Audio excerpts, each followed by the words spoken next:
Bienvenidos una semana más a este programa. Ya estamos casi terminando nuestra serie dedicada a profundizar en la fe católica y quiero recordarles una de las cosas más importantes que he dicho en estos capítulos precedentes. El sentido de que nosotros tenemos la obligación de amar a Dios, tenemos el deber de amar. Podemos elegir ser católicos o no ser católicos. Podemos elegir, y nos equivocaremos, por supuesto, entre ser ateos, creer en el no Dios, nos equivocaremos si hacemos esa elección, o por el contrario, creer en Dios, que es lo más inteligente y lo más provechoso que podemos hacer. Pero lo que no podemos, una vez que hemos decidido creer en Dios y creer en Jesucristo, lo que no podemos es hacernos una religión a nuestra medida.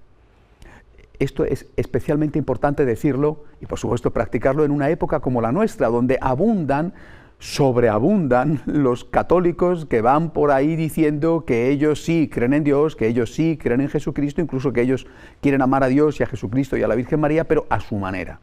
A su manera no es lo que el Señor quiso. Por supuesto que puedes decir, soy un pecador, le amo insuficientemente, pero quiero amarle más. Eso está correcto. Lo que no puedes es decir, estoy contento con hacerlo como a mí me gusta, aunque no sea lo que la Iglesia enseña, porque entonces te has instalado en la mediocridad, en una mediocridad bastante egoísta y bastante comodona.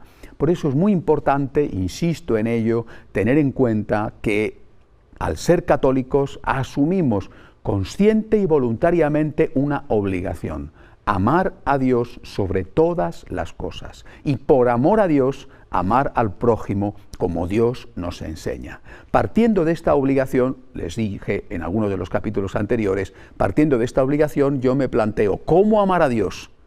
Lo primero que tengo que hacer para amar a Dios es rezar. Es decir, el primer acto debido de amor a Dios es la oración. Les dije hace unos capítulos, el que reza, ama, porque ya rezar es amar, pero es que además el que reza tiene fuerza, motivación y por lo tanto tiene también la capacidad de amar al prójimo por amor a Dios. El que reza, ama, y el que de verdad ama, reza. No hay separación entre oración y amor. La oración es ya el primer acto de amor, la oración con todo lo que lleva consigo, por ejemplo, los sacramentos. Y es sobre esto, sobre lo que quiero hablarles hoy y el capítulo de la semana siguiente, que será ya el último de esta serie, sobre los sacramentos. Los sacramentos son una forma de relacionarnos con Dios, pero sobre todo los sacramentos son una forma de relacionarse Dios con nosotros. Nosotros nos relacionamos con Dios a través de la oración y a través de los sacramentos, por ejemplo, la Santa Misa, la Eucaristía, pero de una manera especial es Dios el que se relaciona con nosotros, porque los sacramentos son, esta es una definición válida, los sacramentos son una gracia de Dios, una ayuda de Dios que el Señor nos concede en determinados momentos o situaciones de nuestra vida. Podríamos decir que los sacramentos son medicina de Dios, pero una medicina específica, una medicina que vale para una cosa concreta. Es decir, tú no te tomas una medicina cuando te duele la cabeza, que es la misma medicina que si tienes un problema en el riñón. Las medicinas suelen ser específicas, no es que todas valen para todo. Tú no te pones o no te tomas un antibiótico porque tengas un eczema en la piel. No, ese producto te lo tienes que tomar porque tienes esa enfermedad. Del mismo modo, los sacramentos. Nosotros nos relacionamos con Dios a través de los sacramentos, es decir, cumplimos nuestro primer deber de amor hacia el Dios en el que creemos, que nos ha creado y que nos ha salvado, pero en ellos es sobre todo el Señor el que se relaciona con nosotros, dándonos una fuerza que necesitamos, y una fuerza, una gracia específica. La gracia del bautismo, la gracia de la confirmación, la gracia de la Eucaristía, la gracia de la penitencia, la gracia del orden sacerdotal, la gracia del matrimonio o la gracia de la unción de los enfermos para cuando estamos en un momento de necesidad en ese sentido. Es decir, cada uno de los sacramentos nos viene dado para esa circunstancia en la que estamos necesitando una ayuda especial. Vamos a ir meditando sobre lo que significan cada uno de esos sacramentos. Pero antes de entrar en ellos, en el primero de ellos, en el bautismo, un poquito más sobre lo que son los sacramentos, aparte de estas características genéricas que acabo de decir. Si miramos la historia de la teología, bueno, vemos que a los sacramentos se les llama, sobre todo en los primeros pasos de la Iglesia, se le llama, por ejemplo, mysterium o sacramentum, es decir, es algo que misteriosamente Dios nos está ayudando, nos está fortaleciendo a través de ellos. Son signos sensibles, es decir, todo sacramento tiene que tener una materia, algo sensible, algo que nos llegue por alguno de los sentidos, de los 5 sentidos, bueno, son signos sensibles a través de los cuales actúa esa gracia de Dios. Bueno, esto es Berengario de Tours, el que primero que lo define de esta manera, ¿no? Y nosotros con los sacramentos es con los que estamos creyendo y practicando, aceptando esa gracia divina. Después Santo Tomás de Aquino es el que enumera ya y dice que resume la idea de que son 7 los sacramentos, y a continuación dice que hay que en esos 7 sacramentos Dios actúa al margen del sacerdote que los imparte, lo que llama el concepto de ex opere operato, es decir, el sacerdote a lo mejor puede estar en pecado mortal, pero el sacerdote te absuelve de tus pecados y tus pecados quedan absueltos. No es que es en función del sacerdote, de su santidad, que tú vas a recibir el sacramento, sino que a través del sacerdote actúa Dios al margen de alguna manera del sacerdote. Lo mismo, por ejemplo, te casa un sacerdote que está en pecado mortal y sin embargo tu boda es lícita. Consagra a un sacerdote que está en pecado mortal y sin embargo esa consagración es válida y allí realmente está la presencia del Señor en la Eucaristía. Esto es uno de los conceptos que Santo Tomás de Aquino nos ayuda a tener claros. No es que existe el concepto desde que Santo Tomás de Aquino lo pronuncia, sino que Santo Tomás de Aquino, basándose en la tradición de la Iglesia, lo deja claro. Más tarde vendría el Concilio de Trento, que por supuesto convalida todo esto y que recuerda, por ejemplo, que hay 3 sacramentos que imprimen carácter, es decir, que solo se pueden recibir una vez en la vida: el sacramento del bautismo, el sacramento de la confirmación y el sacramento del orden sacerdotal, mientras que los demás sacramentos, por el contrario, pueden recibirse las veces que sean necesarias, que se puedan recibir si uno tiene las condiciones para cumplirla. Quiero leer un texto sobre los sacramentos del Catecismo. Dice: Cristo actúa ahora por medio de los sacramentos instituidos por Él para comunicar su gracia. Los sacramentos son signos sensibles, palabras y acciones accesibles a nuestra humanidad actual. Realizan eficazmente la gracia que significan en virtud de la acción de Cristo y por poder del Espíritu Santo. Es el número 1084 y más adelante añade: los sacramentos son signos eficaces de la gracia instituidos por Cristo y confiados a la Iglesia, por los cuales nos es dispensada la vida divina. Los ritos visibles bajo los cuales los sacramentos son celebrados significan y realizan las gracias propias de cada sacramento. Dan fruto en quienes los reciben con las disposiciones requeridas. Los sacramentos de la nueva ley fueron instituidos por Cristo. Esto es muy importante. No han sido instituidos por la Iglesia o por la comunidad en los siglos posteriores, sino por el propio Cristo. Y son, dice el Catecismo, 7, bueno, los que ya sabemos. Otra cosa que me parece importante, de tipo genérico sobre los sacramentos, antes de empezar a hablar del bautismo, es que los sacramentos son instituidos por Cristo, están en la Iglesia y no son, por lo tanto, algo que el sacerdote o el fiel laico pueda hacer o deshacer a su antojo. Es decir, lo mismo que no podemos transformar en sacramento lo que no es sacramento, tampoco podemos celebrar el sacramento como nos parece bien. Esta es una tentación de las últimas décadas, que antes, sinceramente, yo creo que esto no existía. Pero sí en las últimas décadas, es decir, da la sensación de que a algunos les parece que la fórmula del sacramento, el rito del sacramento, es algo manipulable y que esto se puede quitar o esto se puede poner. O sea que hay que ser simpáticos y hay que ser populares, hay que ser próximos, hay que ser vecinos y amigos, y para eso el rito del sacramento queda destrozado. Imagínense ustedes lo que ha supuesto de daño, por ejemplo, la celebración de la Santa Misa, en muchos casos, con pocas referencias a lo que la Iglesia enseña. Es decir, nosotros no somos los dueños, el sacerdote ni el obispo, los laicos no somos los dueños de la liturgia. La liturgia es la forma en que el Señor quiere ser adorado por su Iglesia, por sus seguidores. No es la forma en que nosotros queremos adorar, sino la forma revelada por Dios, querida por Cristo, en que el Señor quiere ser adorado por sus fieles. Por lo tanto, los sacramentos son de Dios, son de la Iglesia, son para nosotros, pero no podemos hacer con ellos lo que nos dé la gana, cortar, poner, añadir o cambiar, como si fuera una cosa que es fruto de nuestra imaginación, de nuestros deseos, de nuestra buena voluntad. Estos, de luego, no son los sacramentos de la Iglesia Católica. Hacemos una pausa y enseguida empezamos ya a meditar sobre el primero de estos sacramentos, el sacramento del bautismo.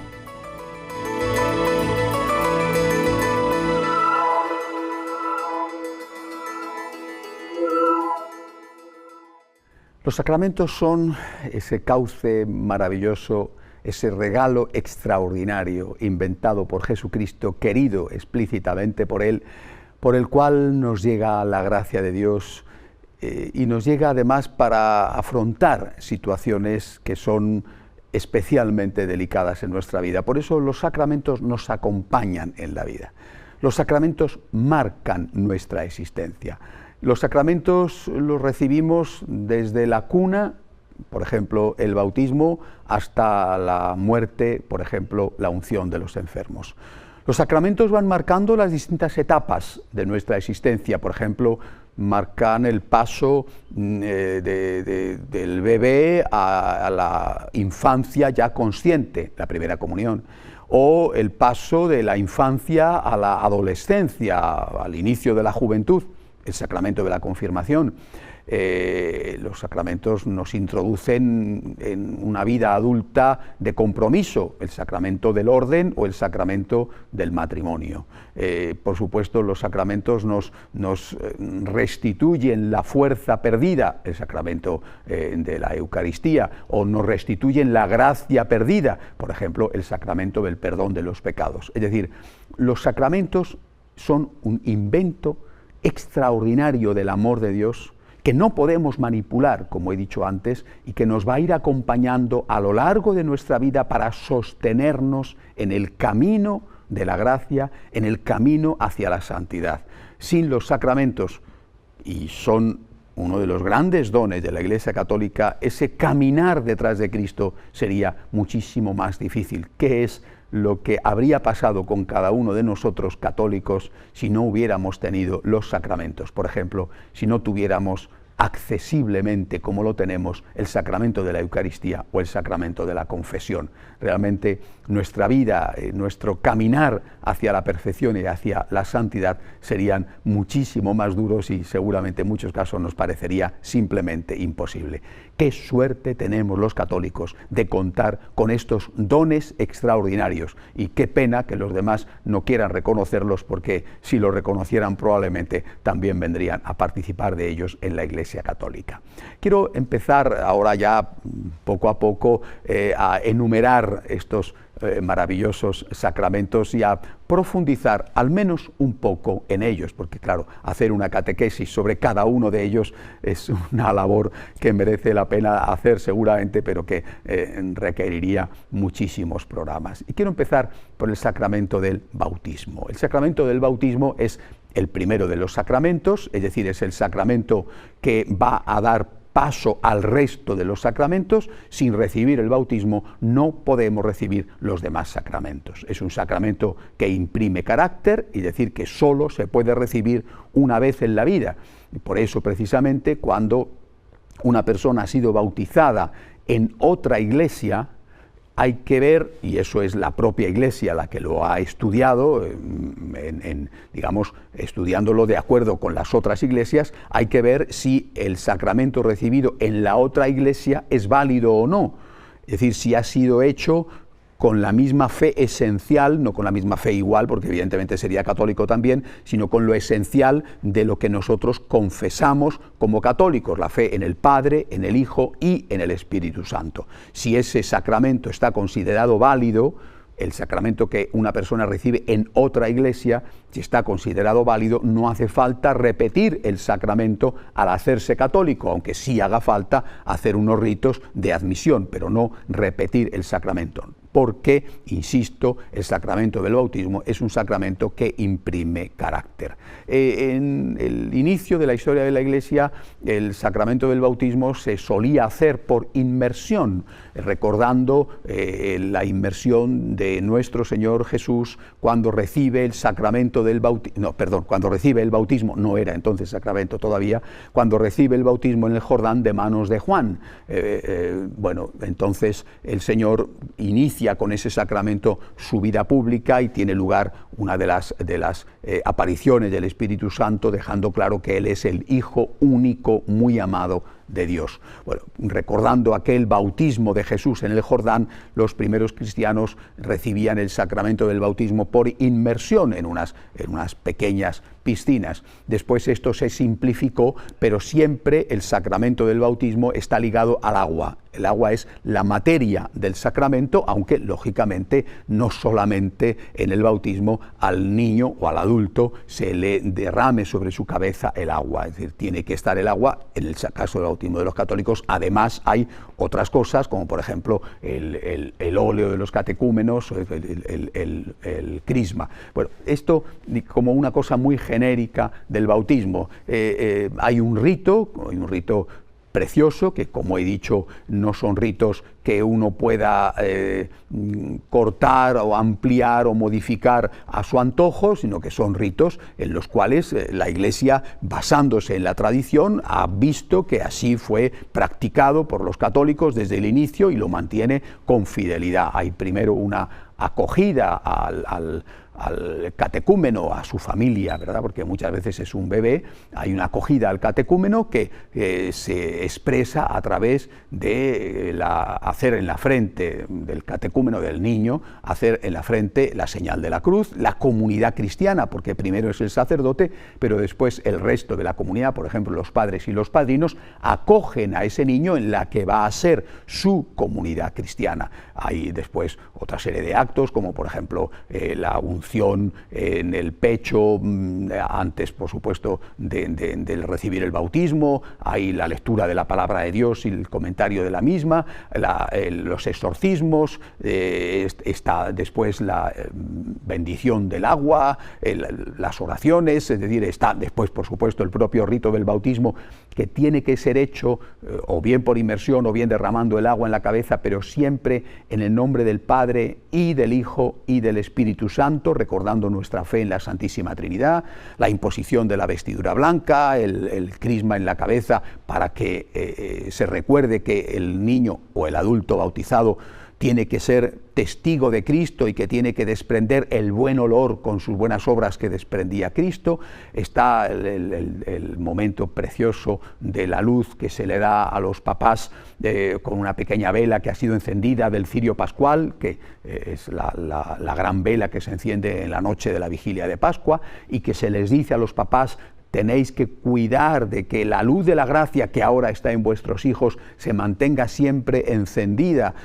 Llegará un día en que Él decidirá por su cuenta lo que quiere hacer en su vida, pero mientras dependa de vosotros, vosotros tenéis que cuidar que esta luz esté encendida. Es decir, bueno, después por supuesto está el final de la ceremonia con el rezo del Padre Nuestro, con la bendición, y también, por lo menos en muchas parroquias, viene como conclusión el ofrecimiento del niño a la Santísima Virgen, aunque que eso ya está fuera del rito del bautismo. Es decir, es un rito magnífico, lleno de detalles, lleno de símbolos, a través del cual esa persona va a ser recibida en la Iglesia. Y estas son las tres cosas que nos aporta sobre todo el bautismo. Nos aporta, en primer lugar, el perdón de los pecados, es decir, el pecado original si es un bebé, o los pecados personales si estamos hablando ya de un adulto. Por lo tanto, antes del bautismo no puede haber confesión, que sí que tiene que haber, por ejemplo, antes de otro sacramento como es la Eucaristía, porque el propio bautismo implica ya el perdón de todos los pecados.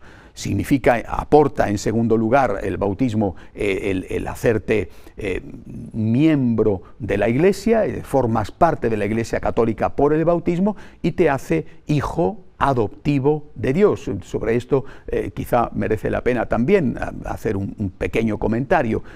Hoy en día es muy frecuente pensar que todos somos hijos de Dios. Bueno, vamos a ver. Es una expresión que se dice seguramente sin darle un contenido teológico completo y apropiado, sino como una fórmula que se usa casi en el lenguaje popular. Todos somos hijos de Dios. Bueno, todos somos criaturas de Dios. Y todos somos además criaturas muy amadas por Dios. Todos, absolutamente todos. Criaturas muy amadas. Pero es el bautismo el que nos hace hijos adoptivos de Dios, dado que hijo natural, por decir así, solamente hay uno, que es Jesucristo, hijo único del Padre. Jesucristo nos ha concedido, al hacer el sacramento del bautismo, el don de hacernos hijos adoptivos de Dios. Somos, por lo tanto, hijos en el Hijo. ¿Quiénes son, pues, hijos adoptivos de Dios? Todos los que han recibido la gracia y el sacramento del bautismo. Hay a propósito del bautismo algunas preguntas que muchas veces la gente se hace, ¿no? Pero o que a veces a los sacerdotes por lo menos nos las hacen. Por ejemplo, decir, a veces te preguntan, oiga, pero ¿es necesario el bautismo para salvarse? Esta es una pregunta clásica, ¿no? Un niño abortado, un niño que ha muerto recién nacido, ¿se puede salvar? Bueno, ¿es necesario el bautismo para salvarse? Mire usted, vamos a ver, un niño abortado no tiene más que el pecado original, y un niño recién nacido que muere, o con pocos meses que muere, tampoco tiene más que el pecado original, y la Iglesia enseña que ese niño se salva por la sangre derramada de Jesucristo. Entonces no hay que tener miedo a que ese niño vaya al infierno. Y en cuanto a que va al limbo, ese es un concepto que teológicamente nunca ha sido contemplado oficialmente por la Iglesia, y que más bien ha estado en la piedad popular. Es decir, el niño abortado o el niño que muere poco después o meses después de haber nacido, que no ha cometido pecados personales, incluso antes de que hubiera recibido el bautismo, va al cielo por la sangre derramada de Jesucristo. Otra pregunta que a veces se hacen es, bueno, oiga, ¿se pueden salvar los que pertenecen a otras religiones? Sobre esto, que es un tema muy delicado, quisiera leer explícitamente un texto del Catecismo. Cristo murió por todos, dice el Catecismo, y la vocación última del hombre es realmente una sola, es decir, la vocación divina. En consecuencia, debemos mantener que el Espíritu Santo ofrece a todos la posibilidad de que, de un modo conocido solo por Dios, se asocien a este misterio pascual. Es una cita del Catecismo, pero que es de la Gaudium et Spes del Concilio. Todo hombre, añade el Catecismo, que ignorando el Evangelio de Cristo y su Iglesia, busca la verdad y hace la voluntad de Dios según él la conoce, puede ser salvado. Se puede suponer que semejantes personas habrían deseado explícitamente el bautismo si hubiesen conocido su necesidad.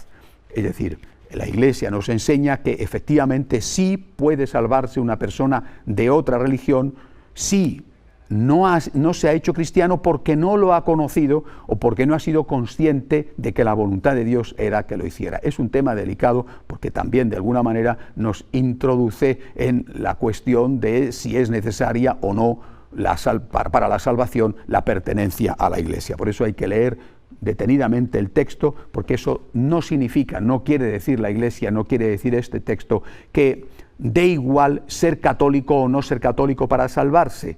Es lo mismo que decir, bueno, ¿se puede aprender matemáticas sin tener un profesor ni un libro? Pues sí. Sí, la ciencia infusa y la enorme inteligencia de alguna persona le puede llevar sin profesor y sin libro a saber matemáticas. Pero mire usted, la verdad, para la práctica totalidad de nosotros, si no tenemos libro y no tenemos profesor, no aprendemos matemáticas. Es demasiado complicado. Lo mismo podemos decir usted, ¿se puede salvar uno que no es católico? Ya, sí, lo dice la Iglesia, pero la realidad es que si no tienes la ayuda de Dios, la ayuda de los sacramentos, la ayuda de la gracia, si no estás haciendo ese esfuerzo también y con la enseñanza de la Iglesia, es muchísimo más difícil que tú te puedas salvar.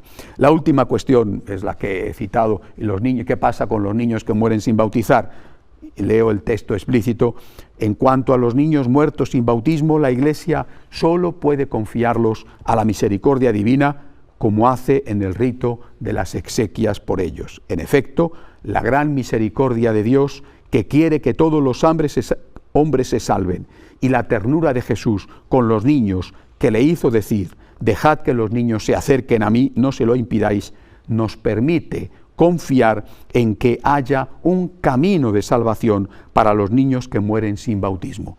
Por esto es más apremiante aún la llamada de la Iglesia a no impedir que los niños pequeños vengan a Cristo por el don del bautismo. Quiero terminar esta mini catequesis sobre el bautismo insistiendo en que la Iglesia acepta a todos los que desean ser salvados a través del bautismo. A todos, es decir, también a un niño cuyos papás quizá no están en la gracia de Dios. Entonces, ¿por qué se puede aceptar a un niño en el bautismo si los papás no están, por ejemplo, casados bien? Porque nosotros confiamos en que alguien, hay que asegurarse de que ese alguien existe, los papás o los abuelos o los padrinos van a educar a esos niños en la fe de la Iglesia. Lo ideal sería que fuera la familia la que presenta al niño y la que después se va a hacer responsable de esa transmisión de la fe, de esa educación de la fe. Pero si al menos hay la voluntad por parte de los que los presentan, de parte de los padres, de que alguien les enseñe, les introduzca en la fe de la Iglesia, les eduque en la fe de la Iglesia, esos niños pueden ser admitidos al bautismo. Tenemos una gran tarea que hacer, entre otras cosas tenemos que dejar que el Señor nos ayude para ser santos y tenemos que evangelizar, porque evangelizar significa darle a los hombres la oportunidad de que conozcan a Cristo, de que se salven, de que sean felices. Hasta la semana que viene, si Dios quiere.